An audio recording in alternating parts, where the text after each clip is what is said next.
There were crimes so vile, so buried, that history almost erased them beneath polite lies. Behind the grand columns and marble floors of the old southern plantations, something filthy lived in the shadows, a power so complete that it twisted every boundary of humanity.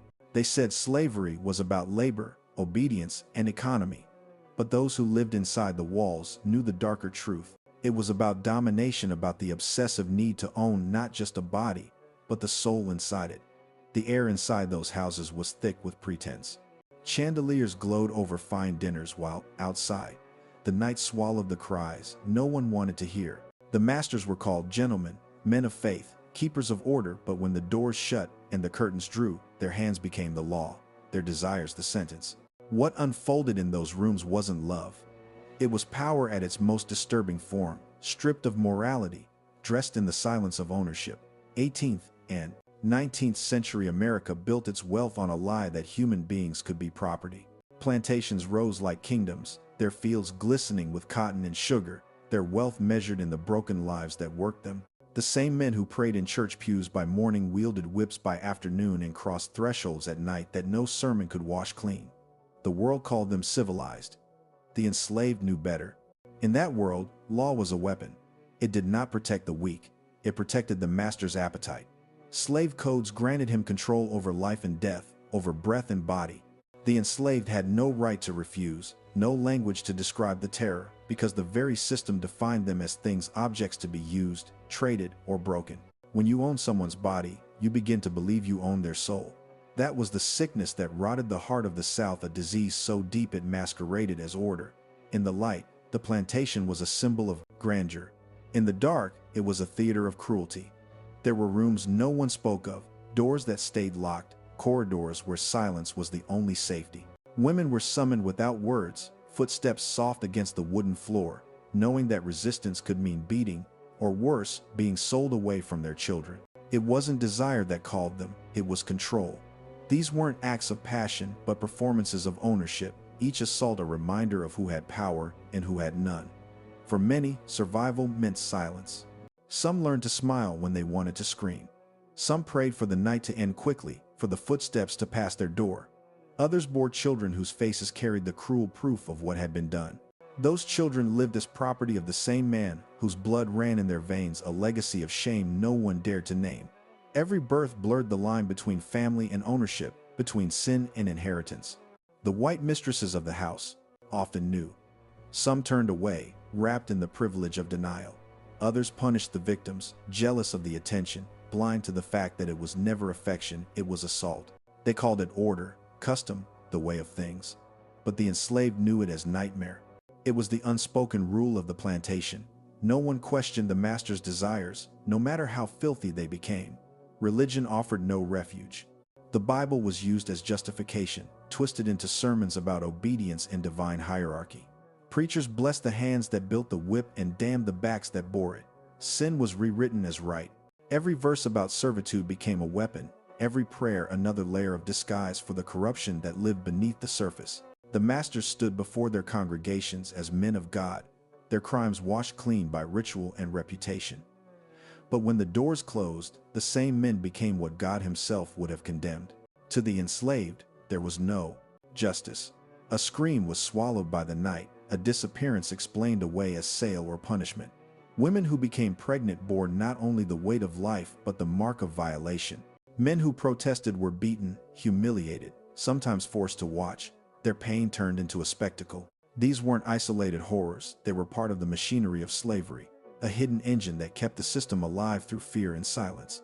And through it all, the world above pretended nothing was happening. Guests drank fine wine in the parlor while footsteps echoed in the rooms above. No one asked questions, no one wanted answers. The myth of the moral master had to survive, because the truth was too disturbing to face. Behind every hymn and handshake was a secret that would break the illusion of Southern grace, the reality that civilization itself was built atop filth, cruelty, and sexual violence. When power becomes routine, sin becomes tradition. The plantation wasn't just a place of work, it was a stage for the ugliest expressions of control, a system that made cruelty ordinary and obedience sacred. Every act of violation was a message that ownership had no limits, that a black body existed only to serve the desires of the white world that claimed to civilize it. The nights stretched long on those plantations, thick with humidity and the weight of fear. The enslaved knew the rhythm of the master's footsteps, the creak of the stair that came before the knock, or worse, before the door simply opened. Some prayed that his attention would fall elsewhere. Others prayed for death to take them before the morning light, and still, the world called it civilization. The masters hid behind their charm, their wealth, their titles, and the illusion of decency, but their bedrooms told another story, one of obsession, humiliation, and the quiet destruction of the human spirit. Many of the women who lived through it carried their pain in silence. They had no one to tell, no justice to hope for.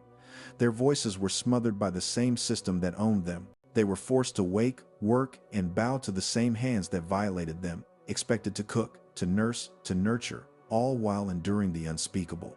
The plantation became a factory of trauma, producing wealth for some and pain for others. The cruelty wasn't only in what was done, but in how it was hidden, polished, and passed off as the way of the world. In this distorted society, even children were born as evidence of crimes no one dared to name. Mixed-race sons and daughters grew up in limbo, too black to be free, too white to belong. Some were favored as house servants, their lighter skin serving as a twisted reminder of their father's power. Others were cast out, sold away, erased from memory as if their very existence were shame itself. The hypocrisy was endless. Men who fathered children with the women they enslaved could still sell them without hesitation, their bloodline treated like livestock. The white mistresses, trapped in their own cages of privilege, often turned their fury not on their husbands but on the enslaved women. They saw them as rivals instead of victims. Beatings, starvation, and torture were common punishments for those suspected of attracting the master's attention even when that attention was forced.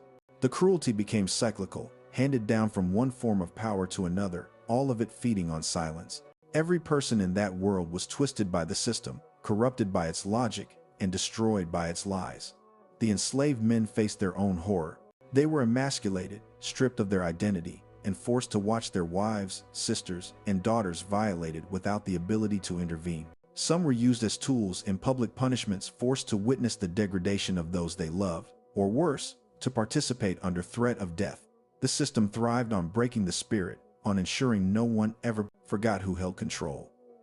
In the master's world, even love between the enslaved was dangerous, something that could be destroyed at any moment, just to remind them that their hearts, too, were owned.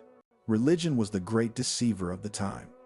Ministers and priests stood beside slave owners, preaching loyalty and obedience. They said that slavery was divine order, that servitude was the path to salvation. They told the enslaved to endure their suffering, promising reward in heaven for submission on earth. It was a filthy gospel, one that sanctified cruelty and dressed up sin as righteousness. The enslaved sang hymns of hope, but behind those words was something deeper, quiet rebellion. Sorrow turned into survival. They sang because it was the only way to keep their humanity from dying completely. The abuse wasn't just physical, it was psychological, a slow erasure of identity, a tearing down of the self. To live each day pretending not to see what everyone knew, to smile when your heart was breaking, to bow before the man who destroyed your dignity, that was the real torment. Some women went mad. Some stopped speaking altogether. Some fought back in the only ways they could, through small acts of defiance, hidden messages, or by protecting others from the same fate. Their courage rarely made the history books, but it survived in whispers, passed through generations like an unbroken chain of truth. When emancipation finally came, freedom did not bring peace. The trauma remained. For many, the body was free, but the mind was still trapped in those rooms. The silence stretched on, inherited by children and grandchildren who carried the pain without knowing its full story. White society refused to face what it had done. History was rewritten to make the slaveholder noble, the plantation beautiful, and the enslaved grateful. But the walls of those mansions still remembered. The ghosts of the enslaved still lingered in the wood, in the soil, in the air that once carried their cries. It wasn't until the late 19th and early 20th centuries that fragments of truth began to surface. Former slaves began to speak, cautiously, their memories trembling on the edge of shame and fury. They spoke of night visits, of attention from the master, of children who looked like him but could never call him father. Their words were soft, coded, restrained by the fear that even freedom hadn't erased. Yet within those words lay the truth that history had buried. And when historians began to piece it together through letters, diaries, and oral testimonies, a monstrous picture emerged. The violence had not been rare. It had been routine. The plantations had not been households of order and discipline. They had been laboratories of domination, places where the concept of ownership reached its most depraved form. For centuries, America told itself a story of hard work and Christian virtue. But beneath that, myth ran a river of hidden crimes, crimes that no monument or museum could ever fully atone for. Today, the echoes of those crimes still shape the present. The wounds of slavery live on in the bloodlines, in the cultural silence, in the inherited pain that never found a voice. The denial persists because facing the truth would mean tearing down the myth of innocence that built a nation. The past isn't gone, it lingers, quietly demanding to be seen.